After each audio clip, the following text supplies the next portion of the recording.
Riled up, come at you like a spider monkey. I'm gonna put you in a microwave. This is bitchin', isn't it? Check this out.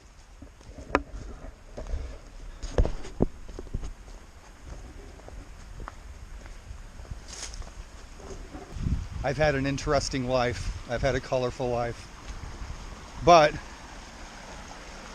this is the life I love right here, right now. This is bitchin'.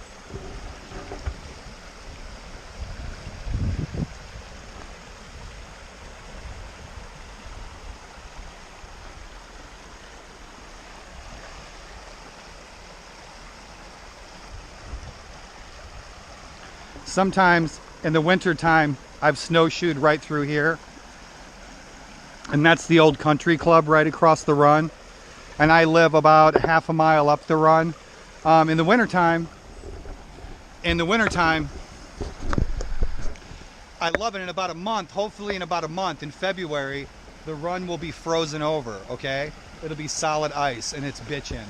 And I can literally walk right out my door with my snowshoes, okay? And I can go right down the run, frozen solid, and I can take the run all the way up to Sachs Bridge.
Which is probably 3-4 miles up the run.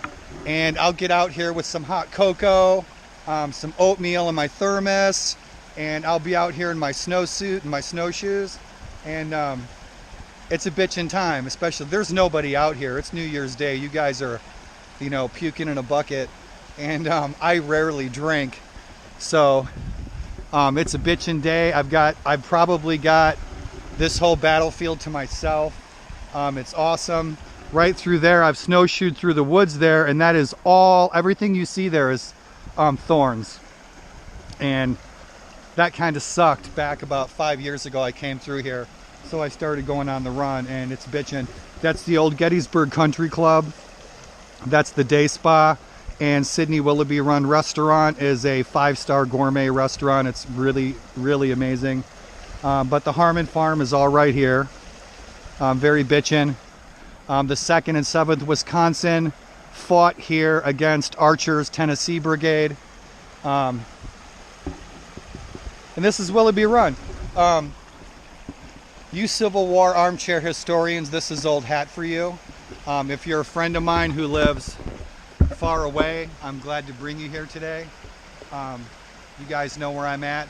But most of my viewers on YouTube, on Facebook, on Instagram have never been here. But I'm looking for a downed tree so I can get across the run and hit the farm across the way, across the run, across the water, and then head home and get some grub. And I'm feeling pretty good today. I've had a really rough month, multiple sclerosis. The best way I could put it is you feel like you ran 10 miles, you got hit by a bus, and you have the flu and you're underwater in a swimming pool. Now, add to that narcolepsy, which means for the past month and the majority of last year, I would sleep for 2 hours and I'd be awake for 4 hours, and I'd sleep for 2 hours and I was awake for 4 hours. Now imagine that is your sleeping schedule for weeks and weeks and weeks at a time, and that's pretty much been my life for the past year. Add to that an incredible financial difficulty, probably the second worst year of my life, and I'm still kicking. And if you're someone on this New Year's Day, if you're someone who has, picked up the phone, you've reached out and you've said, hey Daryl, man, keep your chin up, keep on trucking,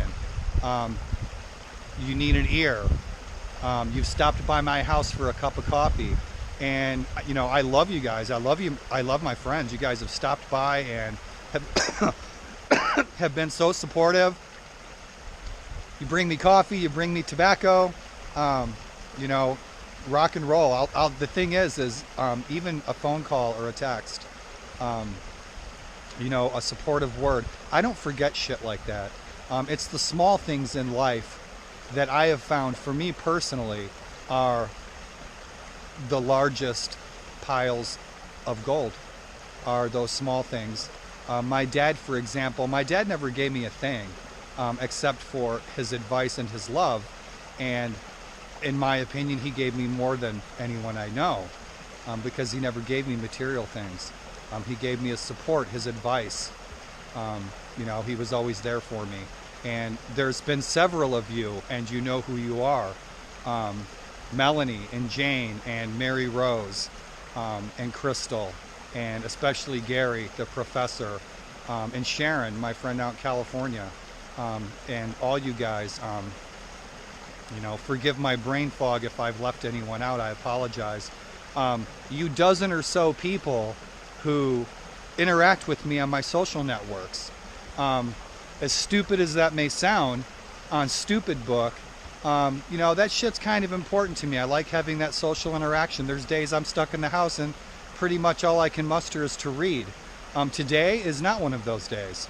I wish you were out here with me, and it's one of the days. This is why I make these videos, is so you can be out here with me, chilling out in your couch. It's bitching out here. It's awesome. And for every one of you, about a dozen of you that have been so supportive, and interacting with me on my social networks, and you've picked up the phone, you've sent me a text message. Most importantly, like my brother Rick, you guys, really surprised the shit out of me, and you became patrons of mine on Patreon, and you supported my photography and my artwork. I can no longer do landscaping. I'm no longer going to be a master gardener. I cannot physically do that work. And so I have an art degree. I have a horticultural ecology degree. I have an associate's in horticulture. I have an agronomy degree. I have a fine arts degree from the finest art school in the world. And so I'm going to take that art degree now until the day I die, and I'm going to put it into, my photography and my artwork. And Jamie, back home, I grew up with Jamie. Thanks so much for your offer. And I will be working on that project over the winter.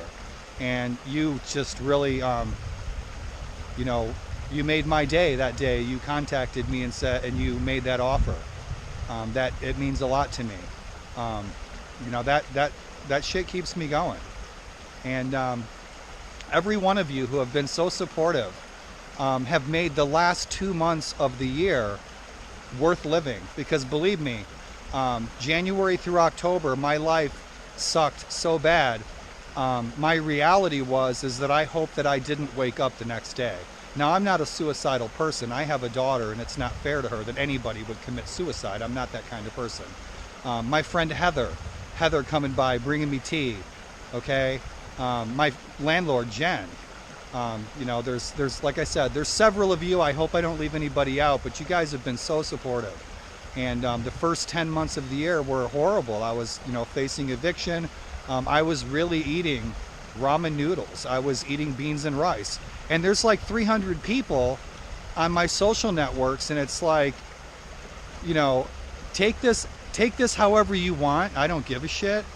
Okay? That didn't even say anything, or didn't even reach out or say, hey, sorry you're having a hard time, or nothing. And I'm kind of like, wow, the world really is, you know, a shit sandwich. You know, what's up with people posting all this empathetic humanitarian shit on the internet, and then when it comes down to it, you're talking the talk and you're not walking the walk. Okay? Last week I made my goal. My goal was to be able to achieve the ability to also be able to pay it forward, and I did. I was walking into the store and there's this old dude out there, this homeless guy, and he was panhandling, and he looked like Jerry Garcia. And I walked up and I said, "Hey, Uncle Jerry, sing truckin'." And he was just kind of like, you know, "Fuck you, I'm homeless." But the thing is I opened up my wallet and I was walking into the store and I had about $6 in cash. Thanks to my patrons, okay? Thanks to you guys who have supported my photography. And I gave that dude every dollar I had in my wallet. Okay, no shit, I've been in his shoes. And I was young, I was homeless by choice. I was hitchhiking all over the country, okay? Everywhere, the Rockies, Mexico, Canada, everywhere, Europe. The thing is, you know, I've seen hard times. And one person pays it forward. One person pays it forward to somebody to help that person, give that person a hand up. Then that person can get back on their feet, okay? And then that person has the ability to then pay it forward to two people, okay? He gives those two people a hand up and gives them the ability to get back on their feet and gives them the ability to then also be able to pay it forward to two more people, okay? It's like a pebble in the water. It's a rippling effect of kindness and paying it forward. And so if you're someone who, for me, was there this last year and you paid it forward, you have enabled me to also pay it forward, and I'm going to continue to do so. And the more patrons I get on my Patreon page, okay, people who want my photos hanging on their wall, one thing I learned from Tony Robbins, and I used to do a lot of his lectures, is take 50% of everything you bring in and pay that forward, okay? Pay 50% of everything you bring in and pay that forward, and it will come back to you. It comes back to you because, one, it's free marketing. Two people tell two people to tell two people, look what this guy's doing. But hopefully they follow suit and they pick 50% and they pay it forward to two people. Okay, it's a rippling effect of kindness all around the world. But if I've got 300 people who 90% of you know me personally, 50% of you have known me for over 30 years, and you don't even have anything to say, it's pretty disheartening, okay? But for the 12 of you who have paid it forward, you guys know me personally. You know that my word is solid gold, and I have paid it forward, and I'm going to continue to do so, okay? If I can, when the lights go out on my life and I take a walk on the Rainbow Bridge, okay, I'm going to go to my grave knowing that I made a positive impact in somebody's life. And I want you to know that you've made a positive impact in my life too. So thank you very much. From the king of making a short story long, from Willoughby Run in the Gettysburg battlefield, I hope you guys are having an awesome New Year's Day. And thanks for making my day. And I hope I made your day. And so now I'm going to try to get across this shit. And it's going to be awesome.